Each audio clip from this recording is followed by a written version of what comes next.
The following is a production of DallasCowboys.com and the Dallas Cowboys Football Club. How about them Cowboys? This is Mick Shots, streaming live on DallasCowboys.com and the official Dallas Cowboys app. Now, here are Bill Jones, Everson Walls, and Mickey Spagnola.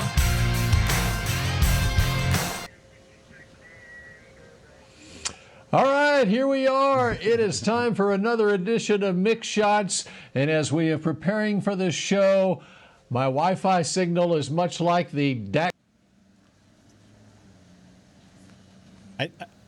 I think he was getting ready to say it was much like. Then it goes down a little.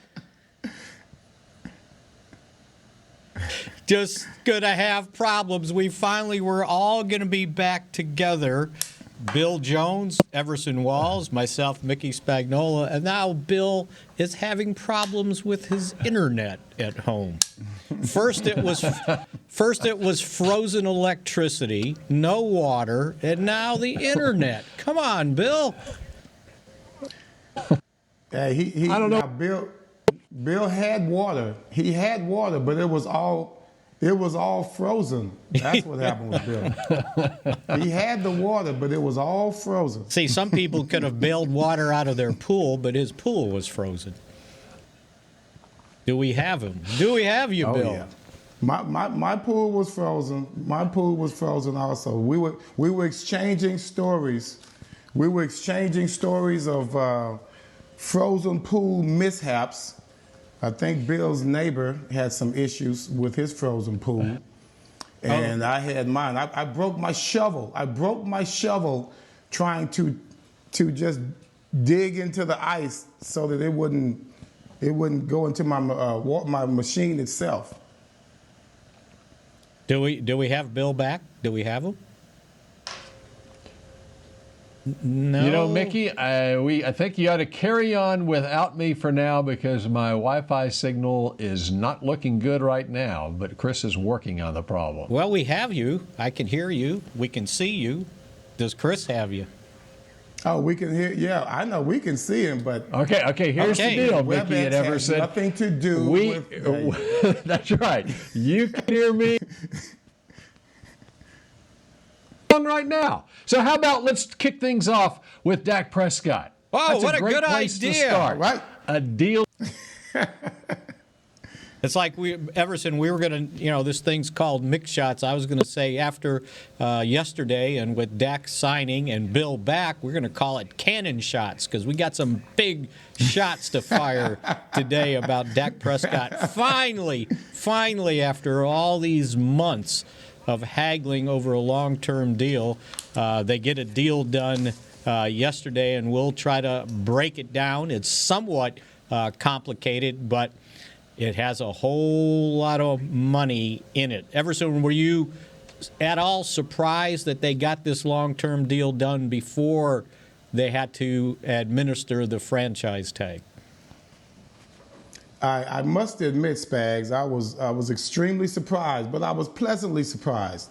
I just assumed that this was going to drag out again.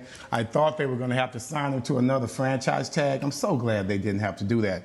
You've got your starting quarterback here, regardless of the injuries that we spoke of, regardless of some of the ups and downs we've had with Dak Prescott. He's clearly the face of the team. Just like Romo was, just like Troy Aikman was when they were there. And you would think that things could be worked out a little bit more amicably. I was very surprised that there was so much pushback on both sides, I must say. On both sides, I was very surprised about that. All I wanted to see was a seamless transition between, I didn't even want to do the franchise tag last year. I was hoping that he would be able to get it done last year and be just as seamless as we've known these quarterback contracts to be done in the Dallas area.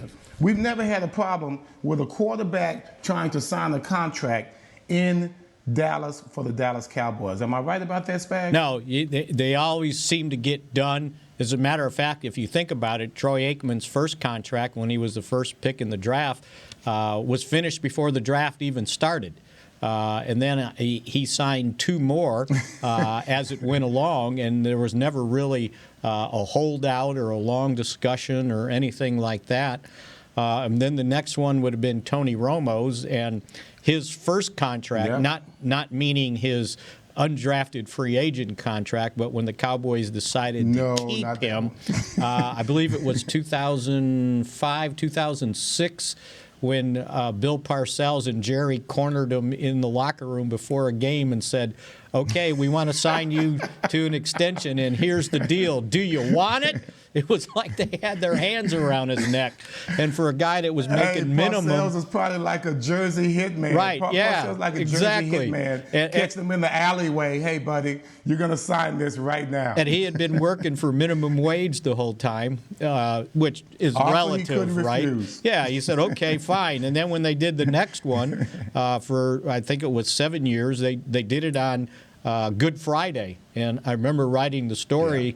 And it was in April whatever, and I said, yeah, this was a real Good Friday for Tony Romo because that's when they gave him the big deal. But you're right. The only other one that I remember that they had problems with was Roger Staubach after the first Super Bowl win when he was looking for an increase.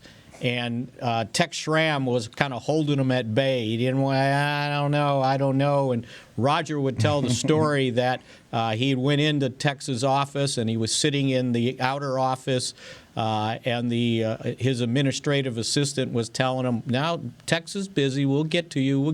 Just wait. And Roger got so impatient.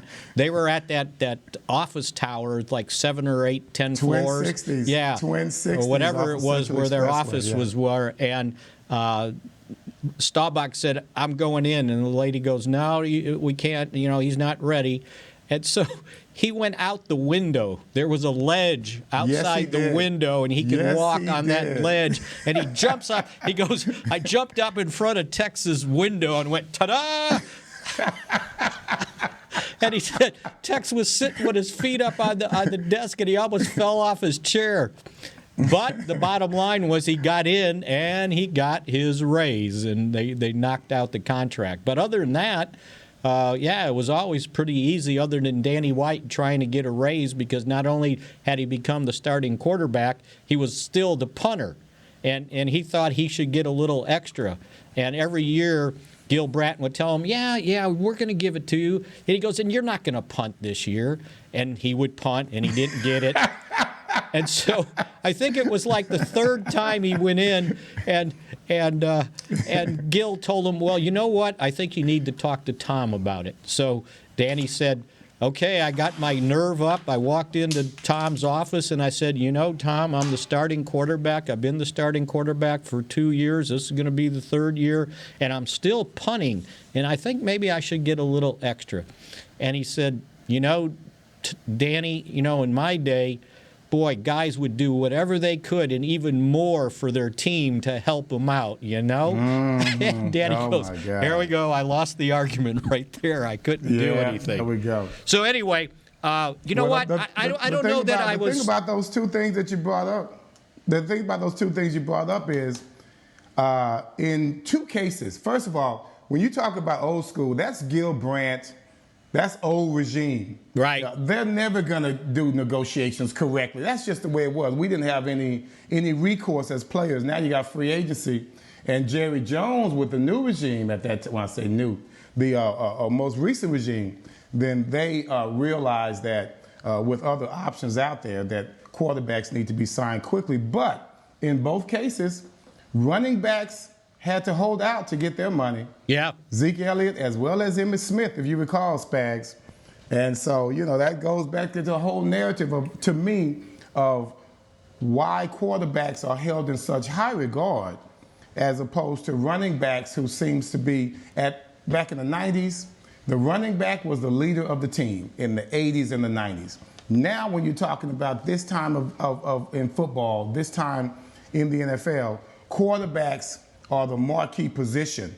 So it's funny how in 20 years we have gone from Dorsett, Emmitt Smith, now everything is Mahomes, Prescott, and Tom Brady. So here's the deal, and so we did a thing this morning on DallasCowboys.com. We had to answer the question, what was the best thing about Dak's deal, or your biggest impression of it? And my first impression was it got done. That was the best part. The second part that was good, and especially for the Cowboys, was the way they were able to structure the deal. So it was a 4-year deal for $160 million, $66 million in signing bonus. $126 million is guaranteed, and it's guaranteed over the first 3 years of the contract. But they were able to add 2 voidable years to it that will allow them to prorate the signing bonus instead over 4 years, over 5 years. So you divide the $66 million by 5, it comes to like $13 million and change. And what it allows them to do is lower the cap hit, especially for this first year. So instead of the cap hit being $37.7 million on a franchise tag, by structuring the contract the way they did, his cap hit will be $22.2 million. So that's $15 million difference than the franchise tag. So that was, to me, the most significant part of this whole deal. And even though the base salary is $9 million this year, it'll go up to $13 million next year. But because of the voidable year, they have the opportunity to automatically restructure his deal and put the spread the restructure bonus money over 5 years, which will put the last part of it into that last voidable year. So it took a lot of work. These things aren't that easy. And by the way, I'm just going to say this right now. There were so many people out there that was like, why don't they just sign them? Just sign them. You know, and it's like, well, okay, you got to find out what the other side's asking for. Well, now you know what the other side was settling for, and now that they got him signed, the narrative is, well, that's too much money. If he doesn't win a Super Bowl, this is a waste. You can't win, can you? All of a sudden now, because he's making, I know, and just because you're making big money doesn't mean, well, it's only my responsibility to win the Super Bowl. Well, even now after Mahomes got his money, now he makes it back to the Super Bowl, and believe it or not, after that dismal performance, and of course a lot of it is because of injuries and the fact that Tampa Bay had a great defense, everyone is now saying Patrick Mahomes is overpaid. Yeah. You see, so as great as he is, as much as he's done amazing things, you know, what have you done for me lately is always going to be the narrative, especially when you're talking about quarterbacks in the NFL. Sometimes it's better just to be a cornerback, I think, than a quarterback. No, it's not, Spags. Trust me, it is not. I'd rather take the money. I'd rather take the money and be criticized and take the heat than to sit back, take the heat and be underpaid. I've been there, brother. I've been there. It ain't good. I think we have Bill back with us. Look at there. Hey, how about that? Hey, William. How about that?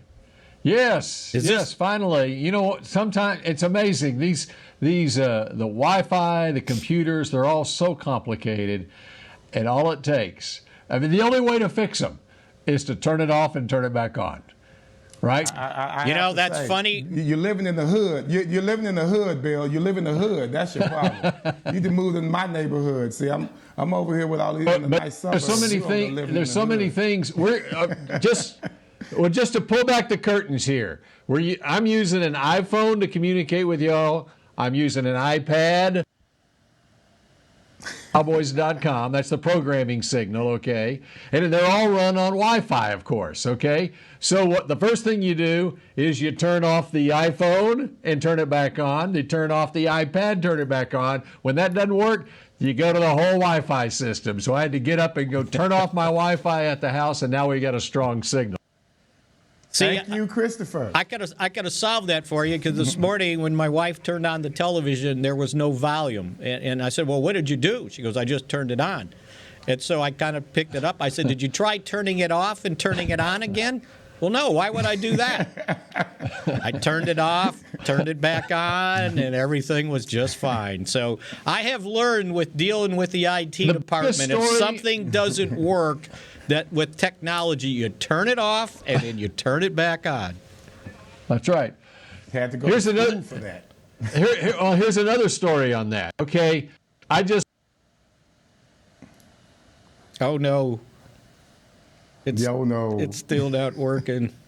I wanted to ask him if he was 11 months. It was March 11th of the last time anybody used that computer. Okay, right. Finally, we get to return to the office and back to the place, and of course, nothing works. So, I obviously went down to IT and say my computer's not working.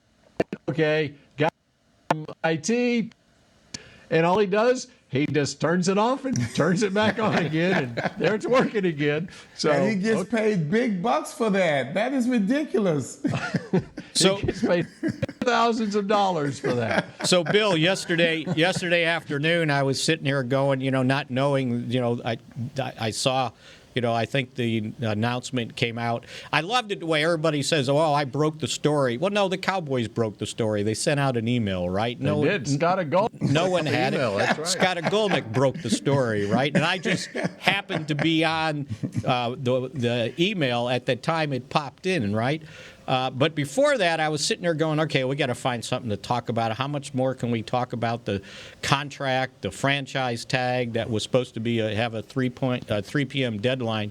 So I got all these notes because I watched the Ali Frazier fight on Sunday that they replayed, 50 years anniversary. Had all my notes for that. I said, if we run out of stuff, I watched Meghan and Harry's interview with Oprah. I said, we could talk about that. We got a lot of stuff to talk about, right? Now we're not going to talk about any of it, right? So, Bill, your thoughts when you first saw that the deal got done? Well, I thought, good, it's done. Yeah, right? Now exactly. we can talk about Meghan and Harry on Mix Shots. No, I think it's great that it's done, and more than anything,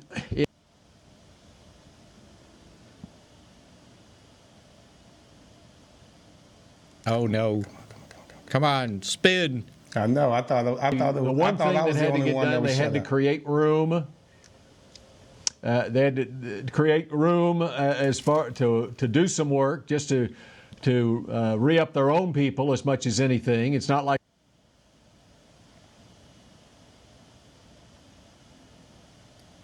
it's just not going to cooperate with us, is it?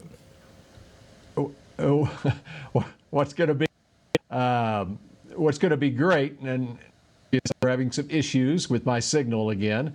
I got to call IT again, apparently. Is that there are going to be more free agents out there this year? I might be able to fill in some blanks. Yeah, no, you're exactly right. So I had broke down the guts of it.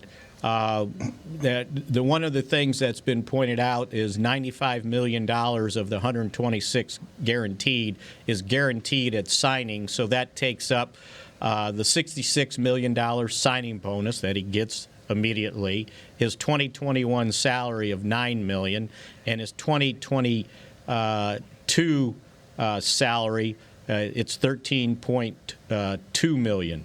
So all those are guaranteed going forward. And if you break down the contract, it's a $9 million signing bonus, $9 million base salary in 2021, 2022, 13.2, $31 million in 23, and 2024 is $29 million with a $5 million roster bonus if he's on the deal the fifth day of the league year. So from the Cowboys' standpoint, the good thing on this contract is they cleared out some salary cap money for this year. When the cap begins, and I think it's still going to begin at 3 p.m. I haven't seen any, at 3 p.m. March 17th, I haven't seen any delay in that. That's when the top 51 will count, and when that counts with Dak's contract, they will have a grand total of $4.3 million of cap space, and that only includes the top 51, and that does not include much ability to sign their own free agents. So what's going to happen is they're going to have to restructure a bunch of contracts at the top of their pay scale. Guys like DeMarcus Lawrence, Amari Cooper, Zach Martin, Tyron Smith. They could. I don't know if they want to do Zeke. They probably can do Lael Collins. But those guys at the top 1, 2, 3, 4, 5, 6, 7, 8, 9 guys take up $136 million of $180 million salary cap. So that just kind of shows you that this was necessary to create $15 million more space than would have been on a franchise tag. But they still got a lot of work to do to be able to put this team back together again. Hey, here's what I wanted to ask you, Spags. Back in the day, I recall when Roethlisberger and Le'Veon Bell were kind of going at it in regards to getting him signed for the Steelers. And he went through a couple of franchise tags, almost like Kirk Cousins did, if I'm not mistaken, because they just didn't want to give him the contract that he wanted, the long-term deal, because he had really led that team in rushing and really led the NFL in rushing as far as certain stats were concerned and categories. He was clearly one of the top-notch running backs in the league in Le'Veon Bell. I was a bit critical of Roethlisberger for not being more charitable in regards to lending a hand salary-wise as far as being a quarterback, getting the big contract. And I thought he should be more responsible and help sign other players by putting off some of his salary. Is that a true possibility, and is that something that Dak Prescott can help his team with when it comes to creating space and helping redo all those contracts and kind of putting his salary aside until later down the line? Well, that's why they put those more of his salary. That's why they put those voidable years in there, because they can restructure his contract next year and stuff that restructure into the sixth voidable year. But those guys, when they do that stuff, they basically, what happens is they turn base salary into bonus money. So instead of having to wait 1/17 every week to get paid, they take that money and make it a bonus, pay you right now, and then spread out that bonus money over the life of the contract. That's one of the things that they can do with these other guys I just mentioned to create some cap space. Because with $4 million of cap space remaining right now, the top 51, by the time you get to 53, it's going to be $2 million of cap space. And you don't have, you would have to settle for Garrett Gilbert as your backup quarterback. You would have no shot at Andy Dalton, right? You would have no shot at, re-signing some of the other guys that you would think you need for depth. And you would have no money to go out in free agency. And this should be a good year for free agency because of the lower salary cap. As you're seeing, teams are having to release players for cap reasons because they can't afford them. So why don't we take a break here on Mick Shots, and maybe when we get back, Bill Jones will be able to join us as he tried to join us after missing the last couple weeks, and we'll return here on DallasCowboys.com in a moment. Honey, big news. Gary, are you okay? Oh, I'm not Gary anymore. I'm Jackie Flash. What? See, I want the latest smartphone, but the best deals are only for new customers. So, to get a new customer deal, I changed my name to Jackie Flash. Okay, but the best smartphone deals at AT&T are for everyone, new and existing customers. That's huge. Then guess who's getting a deal? Is it Jackie Flash? Jackie Flash. It's not complicated. At AT&T, our best smartphone deals are for everyone. Restrictions apply. Visit att.com for details. The Cowboys way, where 16 Hall of Famers and 5 championships shows us what success looks like. Where turkey is always the second best part of Thanksgiving Day. Where we are all defined by one single thing, the star. Where we as fans know it's our job to keep the tradition going. Bank of America is proud to be the official bank of the Dallas Cowboys and to support the quest of living life the Cowboys way.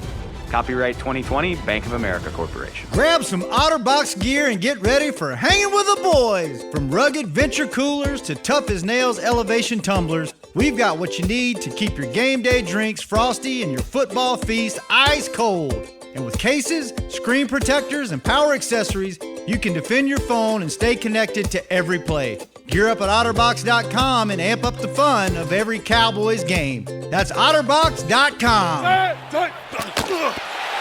Just like all of you, we at SeatGeek can't wait until we're back in the stands at full strength cheering on the Cowboys and singing along to our favorite songs again. We're using this time to make discovering, buying, and selling tickets to events in Dallas easier. Plus, every ticket purchased on SeatGeek is protected by our buyer guarantee, which means you'll get your money back or better if your event is canceled. Guaranteed. Download the SeatGeek app today, and when the time is right, let's go. SeatGeek.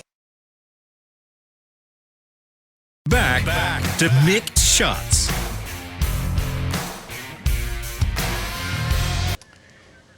Let formation meet all of your professional needs and channel the winning tradition of the Dallas Cowboys and the Jones family. Enjoy custom business events developed exclusively by Cowboys front office staff, exclusive amenities, and much more. Join our community and enjoy the home field advantage of having your business address on Cowboys Way. For more details or to book a tour, visit Formation at thestar.com.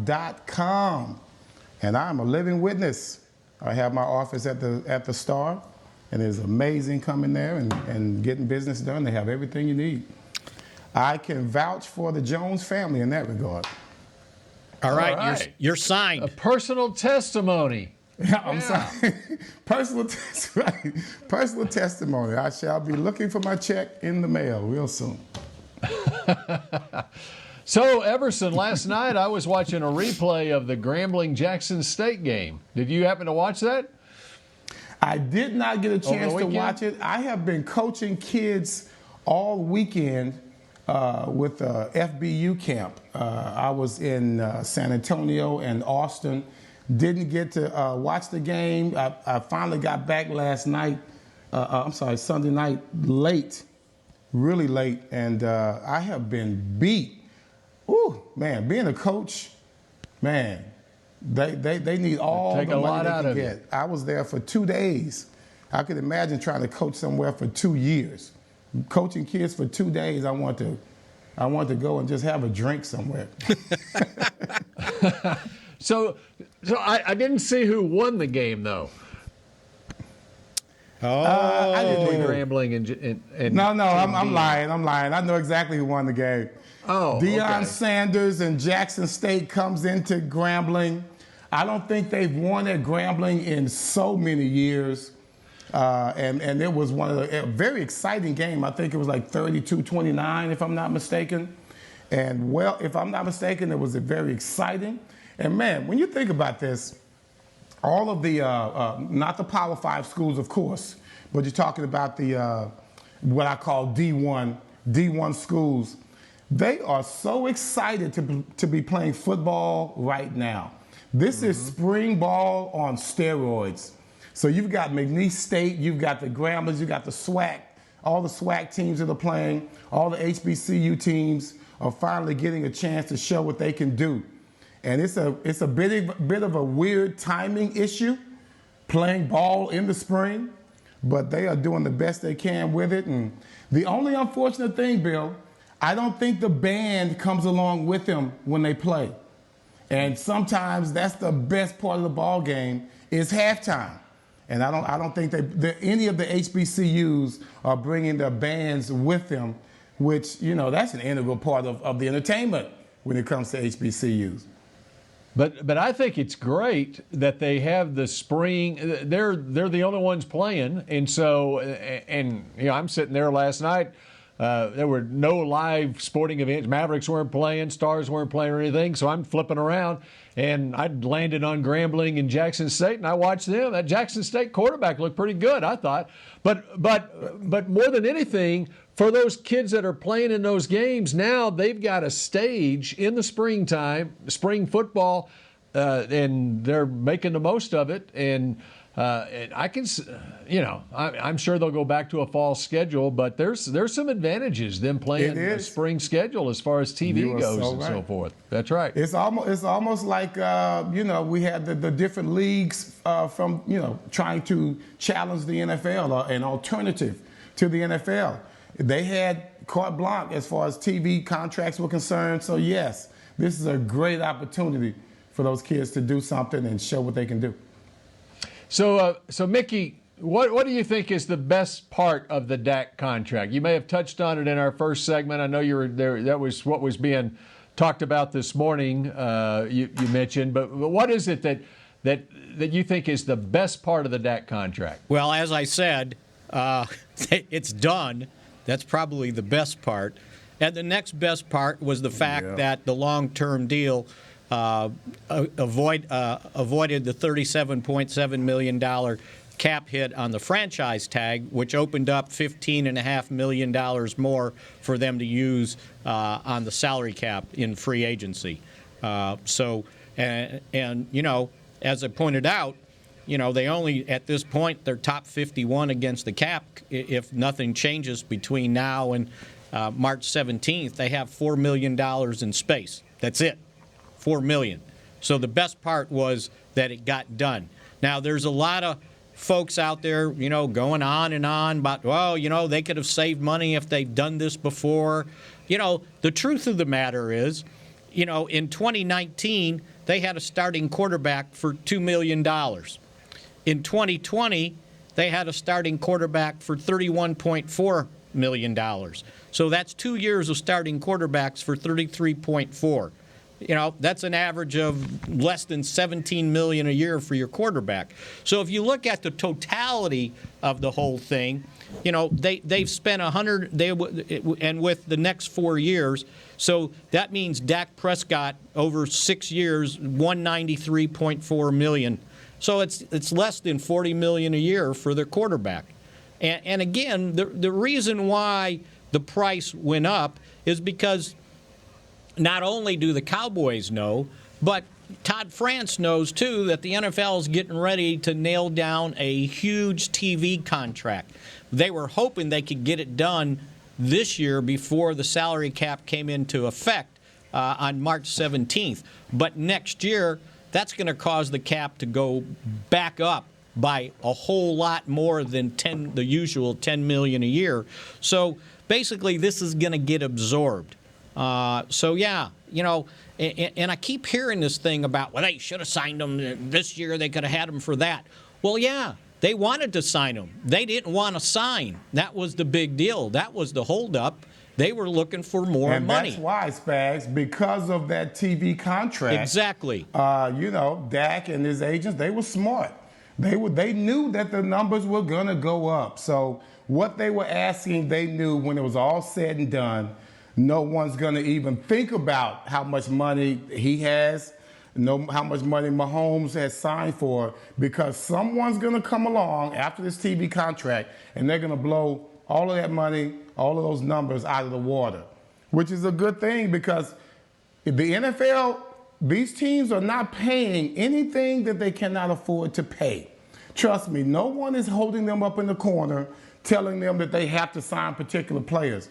They sign these players because they can afford to sign these players. So you have to give Dak and his agent credit, the fact that they understood this, they stood their ground, they did stand their ground, and they were able to make some things happen. And now, everyone's putting that behind them. It's all behind us now.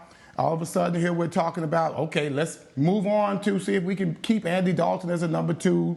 Let's move on to really appreciate what we did without Dak Prescott from the wide receiver position.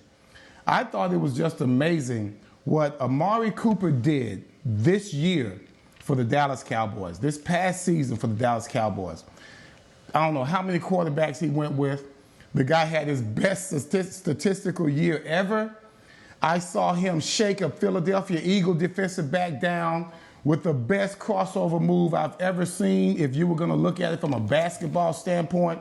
So now everyone's looking at putting this behind us, and let's see what we can do to improve this team's ability to stop the run, hopefully, and maybe get one of those linebackers from Penn State, or maybe take Spags' advice and go sign some guys that are going to be some real dogs out there, and where we can give our offense a chance, just like the Tampa Bay defense gave Tampa Bay's offense a chance to win that Super Bowl. Yeah, see, and again, the other thing everybody has to understand is Jerry Jones isn't worried about the money. He's worried about the salary cap. Stephen Jones was worried about the salary cap, and that's what they needed to worry about. You know, they can give them whatever they wanted from their pocketbook, but it was their NFL pocketbook that they had to protect and do it. Now, who says pocketbook? Who I did. says pocketbook? It's their pocketbook. Now, the downside is it's only a 4-year deal. It's only a 4-year deal, and you're figuring after 3 years you're going to be back at the negotiating table trying to redo so you don't have to go into the last year of a contract, since the other two things included in the contract is a no-trade clause and a no-tag clause. So that means in 3 years you're going to be back at this again. So everybody just get ready. If it works out, yeah, great, but take a deep breath because it'll come back at you. And again, in 2024, the Cowboys have a potential out. It would be a 3-year deal for $126 million, and if they didn't want him anymore and this didn't work out, it would be $26.4 million in dead money. So as I try to always point out, when you do these things with a quarterback, deals like this, they're yours. It's real hard to get out from underneath them because that prorated signing bonus, the guaranteed money, does not go away. And so after 3 years, the prorated signing bonus of $13 million would add up to $26.4 million if you decided, nah, we don't want them anymore. Now, the other thing is, and I think this had to figure into it, and if it didn't, I can't believe it wouldn't have. Did Dak Prescott want to test his football mortality one more year on a 1-year contract? Because if he goes $37.7 million, okay, great, right? Wonderful.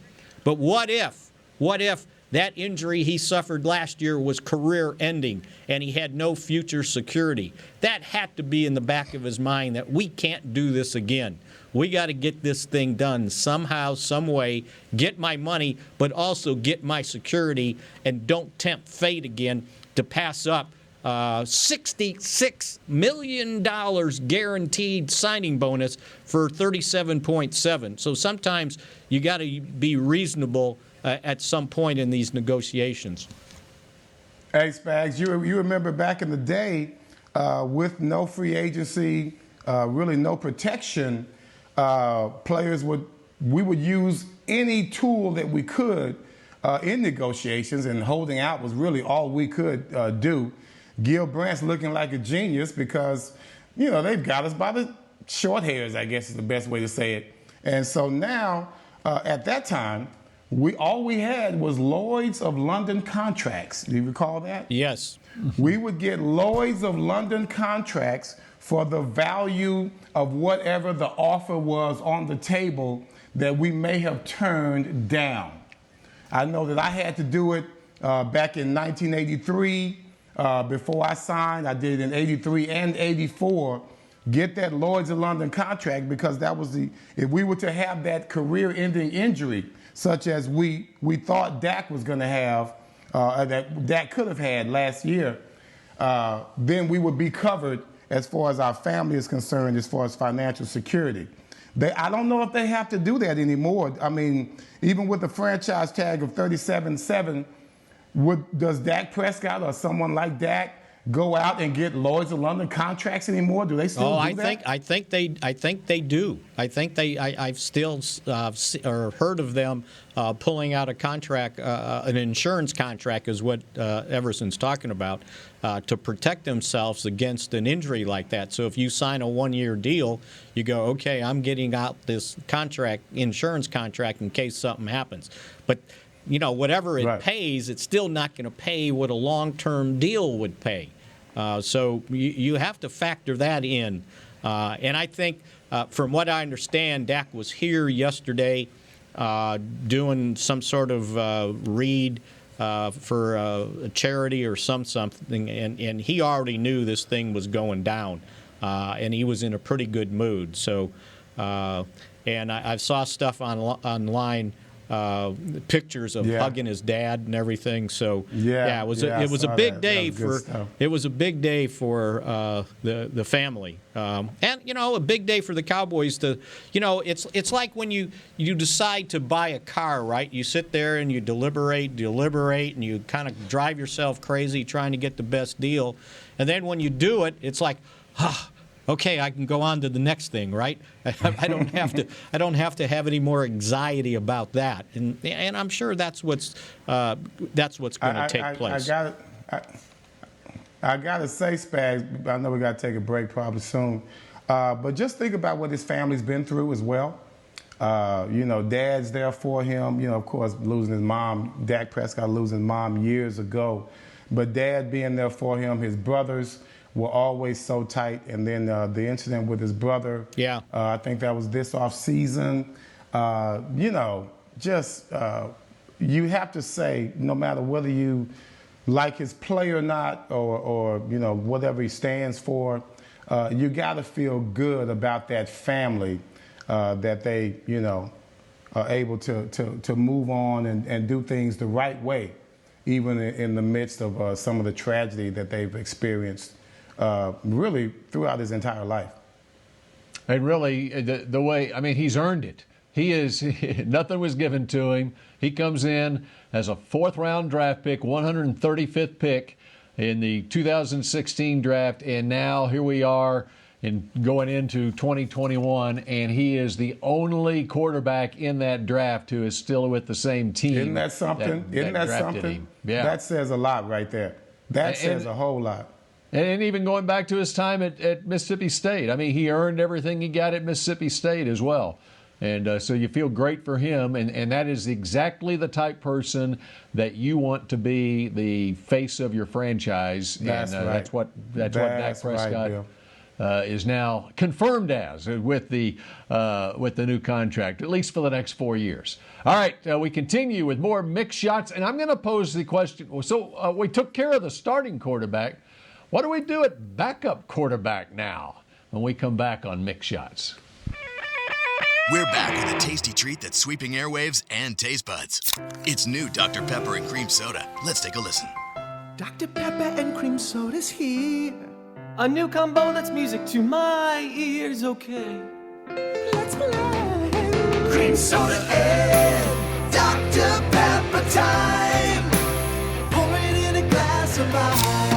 Music to my ears and mouth. New Dr. Pepper and Cream Soda. A delicious duet. Grab some OtterBox gear and get ready for hanging with the boys. From rugged venture coolers to tough as nails elevation tumblers, we've got what you need to keep your game day drinks frosty and your football feast ice cold. And with cases, screen protectors, and power accessories, you can defend your phone and stay connected to every play. Gear up at OtterBox.com and amp up the fun of every Cowboys game. That's OtterBox.com. Hi, I'm Clint Tillison with United Ag and Turf. When there's work to be done, a real workhorse can make all the difference. Like the Range Boss package. Our 5075E John Deere 75 horsepower tractor features a bell spear and loader and starts at $369 per month. And the price you see is the price you'll pay. No surprises. It works like a horse, so you don't have to. Visit UnitedAgAndTurf.com. Offer ends February 1st, 2021. Restrictions apply. See dealer for details. Now, let's get to work.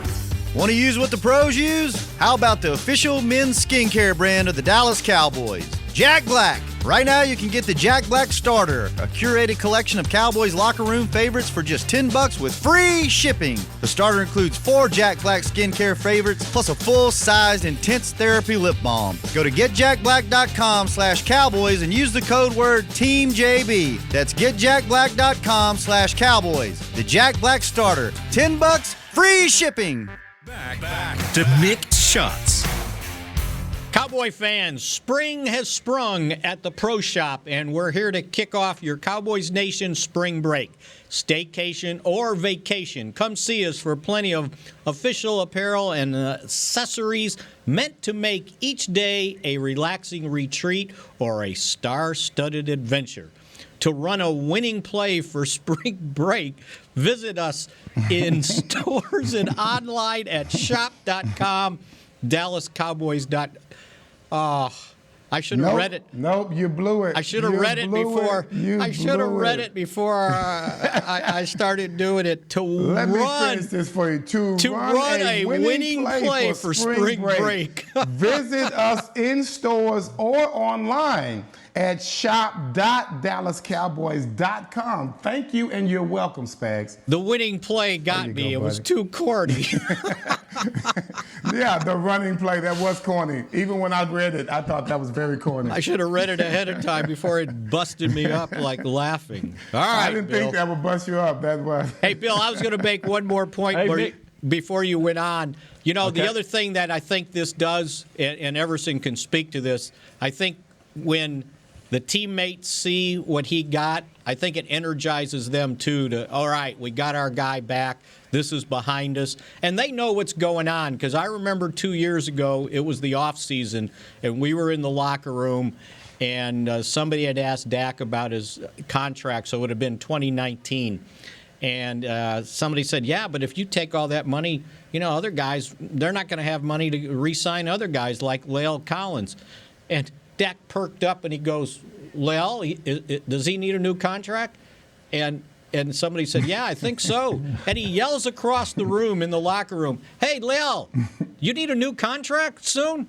And La'el comes walking over real slow, and you know how he's kind of very deliberate. He goes, yeah, if you don't take all the money, just like that, right? So guys know what's going on, right? And I think this just helps out the energy, because guys are rehabbing and starting workouts. And I'll guarantee you, if you looked at what the reaction was online, these guys were pretty happy that Dak got his money. All right, so we took care of the starting quarterback. What do we do at backup quarterback now? Well, in my opinion, you hold your breath, right? Because they're going to be at the mercy of market value for Andy Dalton. Certainly they want him back. But again, what if? What if some team says, you know, we got a starting job available. We'll pay you this, and with incentives for this if you win the job. Or they may look at him as, we drafted a guy in the first or second round to be our quarterback of the future. Not sure he's ready. You want to come here and be the bridge guy, and we're able to pay you this that maybe the Cowboys can't afford to pay for a quality backup quarterback. So to me, they're at the mercy of market value and Andy Dalton. And, you know, and Dalton's got to look at it as, you know, I'm getting close to the end here. I got to make, you know, as much money as I can, or at least make enough money to convince me to move on to another city, to another team. That's right. I think that's the key right there, Spags. I think he's comfortable here at this point. It's going to take a lot for him to move out of his comfort zone, which is being home with his family. You know, when he left Cincinnati, no one was really looking at him. You know, he was ready to just make that move, I believe, and just ride off into the sunset. Well, then he had this opportunity. He got his toes wet from being forced in for this past season. And he did show how well he can play in a backup situation. But to me, I think his best chance is being here, and I think that bridge also should be here. We don't know what Dak's going to look like when he comes back. I mean, we're happy for him that he signed the contract. I'm sure his rehab's going well. But just like the injury happened all of a sudden, when it did, it can happen again. You never know what can happen. And Dalton is one of the better, capable backup quarterbacks, to me, that you can have in the NFL. You know, Bill, otherwise, you know, it's Garrett Gilbert for $880,000. And then, of course, you still have the 7th-round pick last year, right. Ben DiNucci. Correct. You know, I think the fact that the fact also that it is a 4-year contract going forward beyond 2021, this keeps. And the Cowboys should always, I think, be in the quarterback business when it comes to the draft. If there's a guy that they like on the 3rd day, but I think it just keeps them in the mix as far as those developmental type quarterbacks that you can get in the 5th, 6th, or 7th round, who can be that guy that you can have you believe in, you got some trust in, who, depending on what happens with Dak even 4 years from now or whatever, he can be the backup guy, and where you're not spending so much extra money on a veteran backup like what you had to do with Andy Dalton last year. That's the ideal situation, I think, is that you've got someone that you're grooming, that you've been able to draft in the late rounds that you really like. Now, it's hard to find guys like that who are can make a difference, but it's been proven before. And Dak Prescott was a 4th-round draft pick. He was a 3rd-day guy. And that's what they were drafting him for, right? Their idea was, let's get a young guy we can groom to continue being Tony Romo's backup for the next couple years, and things change. So I think this will be a very important offseason and training camp for Ben DiNucci, because if they kind of have that in mind. Garrett Gilbert's not young, and if he no, he's not. You never know if somebody decides, hey, we kind of want this guy, right? They've got him for another year, so they could go that way. But I think what you're saying is very important, that they got to see the Ben DiNucci thing through and not judge him on one NFL start. When he was basically thrown to the wolves without any, previous practice with the team. He got 3 days of practice, and it's like, okay, big boy, you're starting. Didn't have an off season, didn't have a preseason. It was kind of an unfair test. So I think this will be an important off season for him. I look at that situation, and regardless of when he was thrown in and how things developed, I still don't see him as an NFL caliber quarterback. That's just my opinion at this point.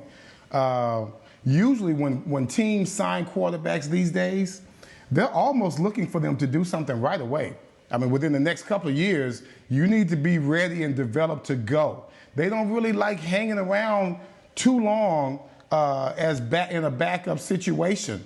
It's nice to have that luxury, but it's very rare that you have someone that's going to stick around for about 4 years that was drafted so late and then be able to come in and be successful. It's not just his how he looked during the moments that he was in the game. To me, I just think physically he's a little bit overwhelmed as well. Regardless of how well he would have played, he looked physically overwhelmed as a quarterback. So I think when it's all said and done, as they move on, I don't think DiNucci is going to be around long enough to see what he can do. I really don't see that. Well, there's not anyone outside of Ben DiNucci, or not even Ben DiNucci, would obviously want anything to happen to Dak Prescott, and so hopefully we'll never see what Ben DiNucci can do. Well, that's why we don't want to go down that road again. I think that's why the preseason games are so important. You get a better look at a guy that's actually practiced with the team instead of being on the scout team the whole time. And remember, he was a 7th-round draft choice, so he barely got drafted. But I think you got to take a look and see, and then go forward from there. So that's obviously one of the priorities now. Everybody says, well, what's their priority in free agency? It's going to be to take care of the backup quarterback spot, and then after that, I keep hearing all this talk about, well, they need an offensive tackle. We saw what happened when the other guys got hurt. So My opinion on the offensive tackle thing, and I would have no problem with them drafting one in the 3rd or 4th round to kind of groom for the future if he's good enough to step in and be my backup swing tackle. But if that happens again and one tackle goes down, Zach Martin's my backup swing tackle, and he immediately goes to the starting spot at tackle, and they can use Connor McGovern, who I think showed pretty well when he finally got his feet on the ground late in the season that he can handle that guard spot. But they can't mess around with that backup, just kind of nibbling to find a backup swing tackle who's a veteran, who's washed up. They need better than that, and I think Zach Martin's got to be that guy. When we start talking, go ahead, Bill. Well, I was going to just say, or you find somebody in the draft who can be a starting tackle in this league, but he can start off as a starting guard in this league, or at least compete to be a starting guard in this league with Connor Williams at left guard, and where you're just not scraping the bottom of the barrel, and having undrafted guys that you have to start for 15 games like you did this year. Oh, no, and I agree. But I don't think I need a first-round pick to do that when I've got other needs on defense to take care of. And that was my question. Are we saying, okay, if we're going to prioritize backup quarterback first, then we're talking swing tackle second, and then we're talking maybe linebacker and defensive backs third? Is that how we're putting it? Because to me, I'm looking at a linebacker as top priority over a backup quarterback, and maybe even a defensive lineman who can come in and shore that up and keep those offensive linemen off of my linebackers who seem to have a problem anticipating how they're going to stop the run. I think that should be a priority over backup quarterback. Is that what you're saying? You want to go backup quarterback first? Yes. No. Yeah, Matt said yes. Bill said no. Well, I mean, if you think Garrett Gilbert is good enough to be your backup quarterback, and then okay, fine, because you've got him signed. But if you have a priority and you want Andy Dalton back, then you got to see what kind of financial funds against the cap you have to bring him back. And I don't know that another guy's just going to come in here. I think what we need to get at is what is our definition of top priority? Well, they just took care of it. My top priority. Exactly. Yes. And that's why I laughed at it. The top priority is not the backup quarterback. Because when I look at the definition of top priority is, okay, this is a position that I would take with the 10th pick in the draft. And that's not going to be at quarterback. No, I was talking about top priority in free agency, because you're not going to get a backup quarterback in the draft. We're talking free agency here. And I'm just talking overall top priorities. Yeah, now. But I'm not. Okay. I just think what Everson was asking. I just think with all the resources I've devoted to the offensive line, I can't sit here and if I'm convinced that Lael Collins and Tyron Smith are good to come back after their surgeries and they're ready to go, then I got to go with that. I can't take another first-round pick on an offensive tackle at this point. And there's going to be a couple that are available, but they didn't play last year. And that's another concern that we can get to as we get closer to the draft, is how you evaluate guys who opted out last year and didn't play. So we can all agree that top priority, free agency or draft, we're just going to say top priority, period, overall, then we're looking at defense, correct? Yes. We're looking at trying to shore up that either the secondary, and to me, if we can find a hell of a linebacker, you know, if the Penn State guys around, or really, like I said, you don't need to go to a top-notch Power 5 school to find a balls-out defender, especially at the linebacker position. The Colts showed you that with their Rookie of the Year being from an HBCU, the Defensive Rookie of the Year being from an HBCU. So we know that you can find linebackers out there, but they don't have to necessarily go to a Power 5 school. But that is still, to me, our top priority, either a linebacker or looking at a heck of a defensive back.